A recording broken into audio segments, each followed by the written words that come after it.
Dietitian lists the top 10 reasons you're not losing weight, and your weekends are to fault, she says. The top 10 reasons you aren't losing weight were provided by dietitian Leanne Ward. Too many of us entirely abandon the diet at the weekend, according to the nutritionist. Instead, you should strive for consistency in how you approach your diet. Leanne advised taking a vacation from your diet occasionally for the best outcomes. The first of the 10 reasons you're not losing weight, according to a nutritionist, is that you fall off the wagon on the weekends. The most crucial factor for weight loss, according to Brisbane resident Leanne Ward, is consistency, but far too many of us lie about how much we eat and how frequently we exercise when trying to lose weight.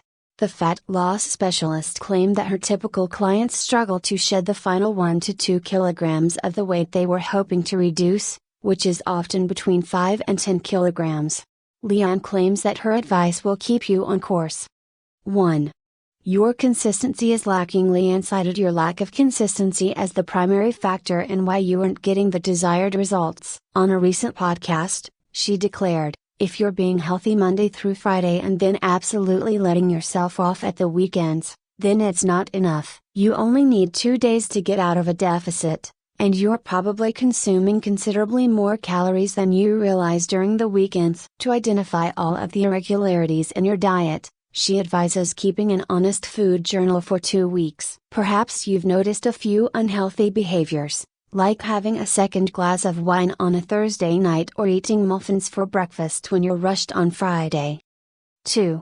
The weekend is getting in the way. Similar to how consistency is essential, Leanne said that her clients frequently veer off course on the weekends. Weekends are typically when we lose our routine, structure, and tendency to eat at home. According to Leanne, you'll always discover that ingredients have been added to food when you don't prepare it yourself. Try to take it into account, as that is the simplest defense against it. For instance, you might cut back on snacking if you plan to eat larger meals on the weekends. If you want to have a few drinks instead, go to brunch and supper.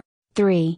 You consume nutritious foods, yet you don't have a deficit. Being in a calorie deficit, according to Leanne, is the golden rule of weight loss. In other words, you should consume less than your body requires. She asserted, if you're not losing weight, you're not in a deficit. A calorie surplus is the reverse of a calorie deficit, therefore you must be in maintenance if you want to maintain your weight. 4. You're eating without being hungry. While many of us believe that we only eat when we are truly hungry, Leanne claimed that far too many of us actually experience head hunger as opposed to gut hunger. Leanne explained, eating when you're bored, joyful, or unhappy is known as head hunger. But it's vital to keep in mind that if you weren't hungry to begin with, no amount of food would ever completely satisfy you. 5. You're using the wrong tracker. Many people measure their intake using applications like MyFitnessPal, but many are shocked when they don't lose weight. The dietitian advised keeping in mind that when you enter your food intake into the app, you might be underestimating how much you're actually consuming, and that you might also be sneakily adding a few additional handfuls and mouthfuls here and there. 6.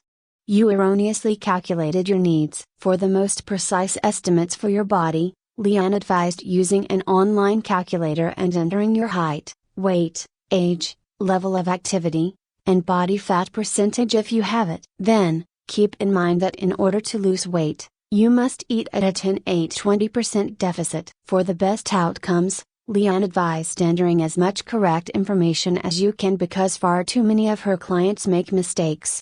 7. You believe you are moving more than you actually are. Leanne claimed that when it comes to activity, most people believe they are moving more than they actually are. Most of my customers have desk jobs and think they are exercising a lot by working out for 30 to 45 minutes every day, but moving your body for 30 minutes out of 24 just isn't enough, she added. Leanne advised making sure you walk 10,000 steps in addition to working out if you want to benefit more from your weight loss. She asserted that steps are very undervalued for weight loss.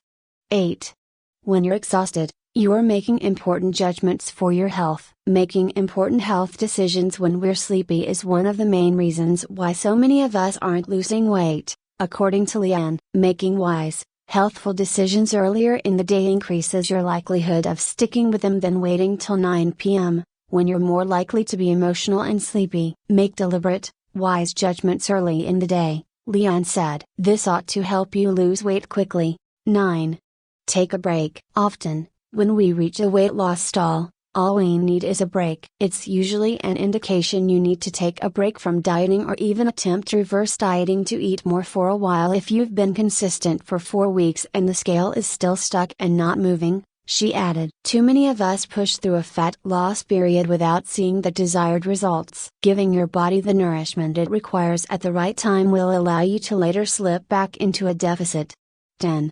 You give up too easily. The nutritionist concluded by pointing out that losing weight, and fat in particular, takes time. Leanne advised against stepping on the scales for at least 2 weeks after beginning a diet since you won't see any results. In the meantime, it's important to keep in mind that it could take up to 6 months to lose 10 kilograms. Adopt a lifestyle approach, she advised, and take action that would last for a reasonable amount of time.